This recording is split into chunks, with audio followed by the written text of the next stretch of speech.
సర్వలోకవంద్యుడైన భీష్మ పితామహునికి ఉత్తర క్రియలు నిర్వర్తించిన ధర్మరాజు విషాదభర హృదయుడు కాగా వాసుదేవుడు కొన్ని ఉపశమన వాక్యాలు పలికి ఆయనను ఓదార్చాడు. అప్పుడు ధృతరాష్ట్రుడు ఇదంతా నా మూర్ఖత్వం వల్లే వచ్చి పడింది అని బోరున విలపించడం మొదలుపెట్టగా కృష్ణుడు, మామ, మరణించిన వారి కోసం మనం ఎంత శోకించినా వారు తిరిగి రారు. రాకపోగా ఈ శోకం వారికి పుణ్యలోకాలు లేకుండా చేస్తుంది అని ఆయనను శాంతింపచేశాడు. అప్పుడు ధర్మరాజు, బావా, ఇంతవరకు మీ మాట ప్రకారం నడిచాను. ఇక నాకు వనవాసానికి ఆజ్ఞ ఇవ్వండి. పితామహుడైన భీష్ముని, అగ్రజుడైన కర్ణుని చంపించిన పాపానికి ప్రాయచిత్తం లేదు అని దీనచిత్తుడయ్యాడు ధర్మరాజు. అప్పుడు శ్రీకృష్ణుడు చిరు మందహాసంతో, ధర్మనందన, ఇన్ని రోజులుగా ఇందరు చెబుతున్న తత్వ విషయాలు కుళ్ళిపోయినట్లేనా? చాలు చాలు, ఇదంతా నువ్వు చేశానంటావేంటయ్యా? అసలు నువ్వెవరివి? సర్వానికి కర్త ఆ ఈశ్వరుడు. ఎప్పుడు మర్చిపోకు ఈ మాట అన్నాడు. తర్వాత మనశ్శాంతి కోసం అశ్వమేధయాగం చేసి విద్వాంసులను, దేశ ప్రజలను వివిధ దానాలతో తృప్తి పొందించమని చెప్పాడు శ్రీకృష్ణుడు. అందుకు ధర్మరాజు, మాధవ, అశ్వమేధం సువర్ణ ధనరాశులు ఉంటే గాని సాగేది కాదు. ఇప్పుడు ఇందరు రాజులను సంహరించాం. వీరి రాజ్యాలకు వెళ్ళి సుంకం అడగడం న్యాయం కాదు. ఇంతకు ముందే దుర్యోధనుడు మా మీది కోపంతో దుండగులను వదిలి దోపిడీలు జరిపి కోశాగారం అంతా బూడిద చేశాడు. ఇప్పుడు ఎక్కడుంది ధనరాశి అని ప్రశ్నించాడు శ్రీకృష్ణుల వారిని. అది విన్న వ్యాసమహర్షి, ధర్మనందన, పూర్వకాలం మరున్మహారాజు యజ్ఞం సాగించి అక్షయధన రాశులు దక్షిణలుగా ఇచ్చాడు. వేద విధులు ఆ రాసులు ఏం చేసుకోవాలో తెలియక పాతులు పెట్టి అవి ఎవరి కంటపడితే వారివే అన్న నియమం చేశారు. అవి హిమగిరి ప్రాంతంలో ఉన్నవని మరున్ మహారాజు కథను ధర్మరాజుకు చెప్పాడు వ్యాసమహర్షి. ధర్మరాజు వారందరికీ నమస్కరించి యాగదీక్షకు అవసరమైన సంభారాలు సమకూర్చే యత్నం ఆరంభించాడు. ఆ రోజులలో శ్రీకృష్ణార్జునులు సముచిత పరివారంతో విలాసయాత్రగా ఇంద్రప్రస్థం వెళ్ళి అక్కడ మయసభలో ఉంటూ ఎన్నెన్నో స్మృతులను మననం చేసుకుంటూ కొన్నాళ్ళు గడిపారు.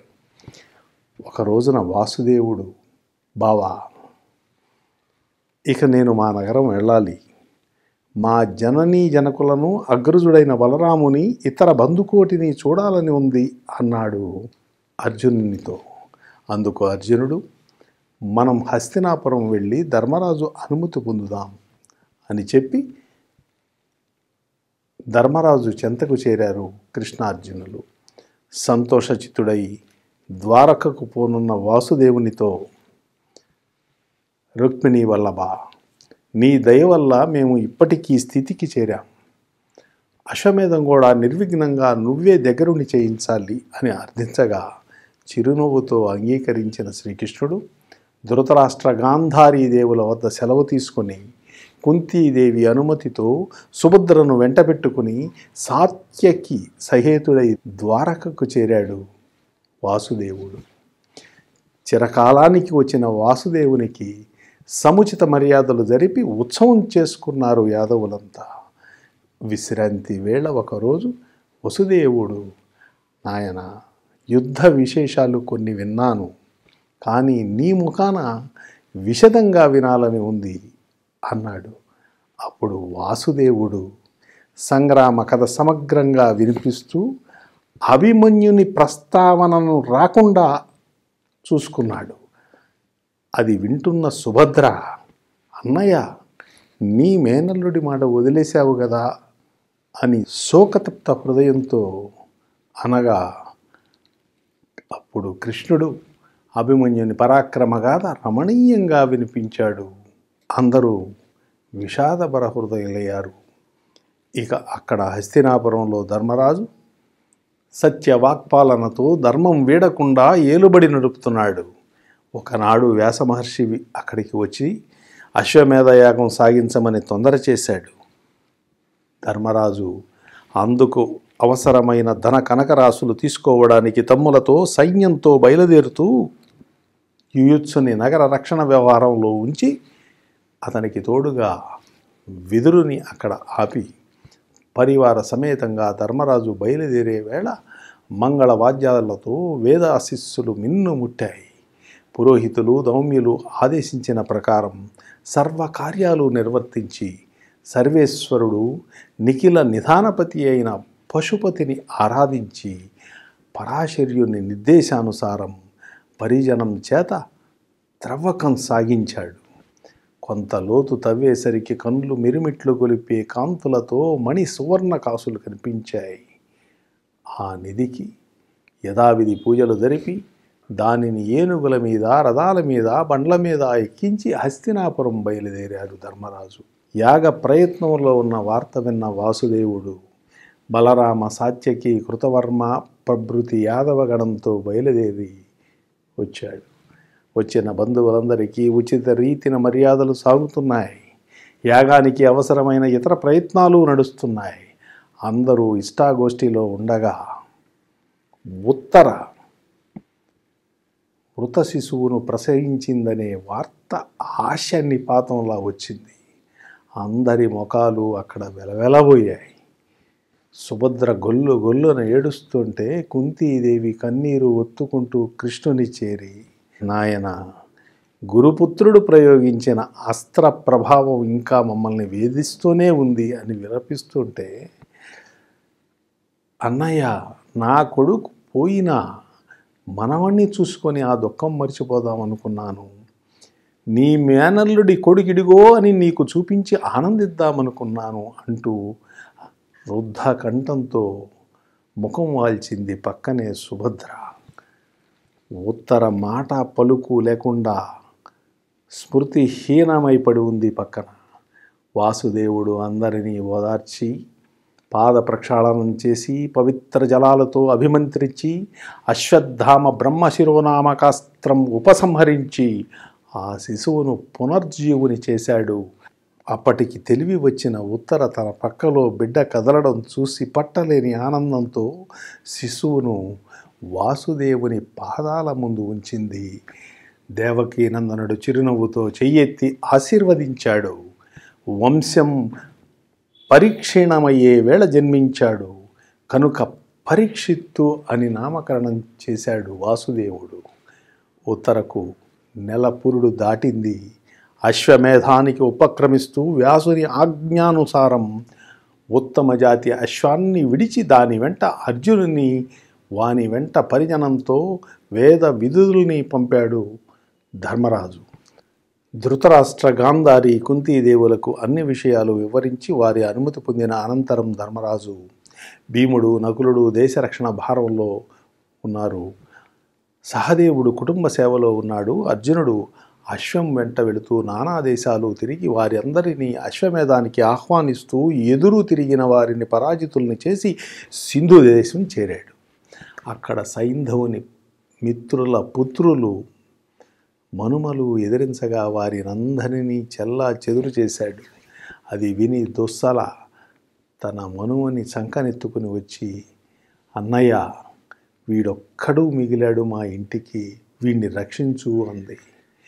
అర్జునుడు కన్నీరొత్తుకుంటూ, అమ్మాయి, నీ కొడుకేడి అని అడిగాడు. అందుకు దుస్సల, నువ్వు మీ సేనతో వచ్చి యుద్ధం చేస్తున్నావని విని అంతకు ముందే వాళ్ళ నాన్న నీ చేతులతో నిహతులయ్యాడని తెలిసి ఆ భయంతో ప్రాణాలు వదిలేశాడు అని కన్నీరు మున్నీరుగా ఏడ్చింది దుస్సల. అర్జునుడు ఆమెను ఓదార్చి అశ్వమేధ యాగానికి రమ్మని చెప్పి చెల్లి, మీ అన్నయ్య దుర్యోధనుడు దురహంకారంతో ఇంతవరకు తెచ్చాడు. అంతకంటే ఆవేశంతో మేము ఈ పాపం చేశాం అని ఆమెతో ఉపశయన మాటలు చెప్పి వారిని సాగనంపి గుర్రం వెంట తిరిగి బయలుదేరాడు. మణిపూర దేశం చేరగా దాని అధిపతి బభ్రువాహనుడు తన తండ్రి రాకకు సంతోషించి కానుకలు తెచ్చి పాదాభివందనం చేశాడు. అప్పుడు అర్జునుడు, అబ్బాయి, అశ్వమేధం సాగుతుంటే గుర్రాన్ని ఆపి వీరత్వం చూపాలి కానీ ఇదేమిటి అతిథి సత్కారాలు అని హేళన చేశాడు. బభ్రువాహనుడు ఇల్లు చేరేసరికి అతన్ని నాగకన్య ఉలూచి సమీపించి, నాయనా, నేను నీకు తల్లి వంటిదానినే. నీ తండ్రికి వీరుడైన కొడుకుతో పోరాటం సాగించాలని ఉంది. వెళ్ళు, ధనుర్విద్యలో నీ కౌశలం చూపి ఆయన మెప్పు పొందు అని చెప్పింది. బభ్రువాహనుడు తిరిగి వచ్చి ధనుష్టంకారం చేశాడు. అర్జునుడు శరసంధానం చేశాడు. ఉభయులు తమ కౌశలం ప్రదర్శిస్తుండగా ఒక్క క్షణంలో అర్జునుడు ఉక్కిరి విక్కిరై, భేష్, ఇంతవరకు నేను విలాసంగా సాగించాను, ఇంకా కాసుకో అని నిశిత శరవర్షం కురిపించాడు. ఎదుర్కొని బభ్రువాహనుడు విడిచిన వాడి బాణానికి అర్జునుడు వెన్ను వంగి నేలకి ఒరుగుతూ వదిలిన శరాఘాతంతో బభ్రువాహనుడు మన్ను కరిచాడు. అటు భర్త ఇటు కొడుకు ఇద్దరు నేలకొలిన వార్త వింటూ చిత్రాంగద ఉలూచిని వెంటబెట్టుకొని విచారస్వాంతయ్య వచ్చి గొల్లు గొల్లున విలపిస్తూ, ఎందుకు ఇటువంటి పని చేయించావు అని ఉలూచిని ప్రశ్నించగా ఆమె అర్జునునికి వసువుల శాపం ఇచ్చారు. శిఖండిని అడ్డుపెట్టుకుని భీష్ములను పడగొట్టినందుకు ఆ శాపం తీరాలంటే ఈ జన్మలోనే ఒకమారు ప్రాణహీనుడు కావాలని వినడం వల్ల ఈ పని చేశానని సంజీవమణితో పునర్జీవితుని చేసింది. అప్పటికే బభ్రువాహనుడు మూర్ఛ నుండి లేచి తండ్రికి నమస్కరించాడు. అర్జునుడు నిద్ర నుండి లేచినట్లే నిలబడి కొడుకును గాఢంగా కౌగిలించుకొని చిత్రాంగదను ఉలూచిని ఉచిత రీతిని సల్లాపాలతో ఉల్లసింపచేసి అందరినీ అశ్వమేధ యాగానికి ఆహ్వానించి తక్కువ దేశాలన్నీ తిరిగి హస్తినాపురం చేరుకున్నాడు.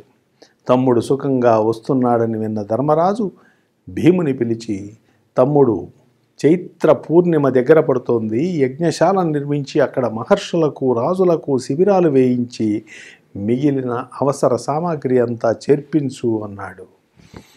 నిశ్చయించిన సుముహూర్తంలో యాగదీక్షితుడయ్యాడు ధర్మరాజు. ప్రాయచిత్తరహితంగా సాగిన ఆ యాగములో ధర్మరాజు తన సర్వరాజ్యం వ్యాస మహర్షికి ధారపోశాడు. అప్పుడు వ్యాసులవారు, నాయన, నీ రాజ్యం నువ్వే గ్రహించు, మా ఋత్విక్కులకు సువర్ణరాసులతో తృప్తిపరచు అన్నాడు. లక్షల మంది తృప్తిగా భోజనం చేయగానే మోగే రీతిన ఒక గంట కట్టారక్కడ. యాగశాలలో ఆ ఘంటానాదం యాగం సాగుతున్నంతకాలం నిర్విరామంగా వినిపిస్తూనే ఉన్నది. ఇది మహాభారతంలోని ఆశ్రమవాస పర్వానికి సంబంధించిన విశేషాలు.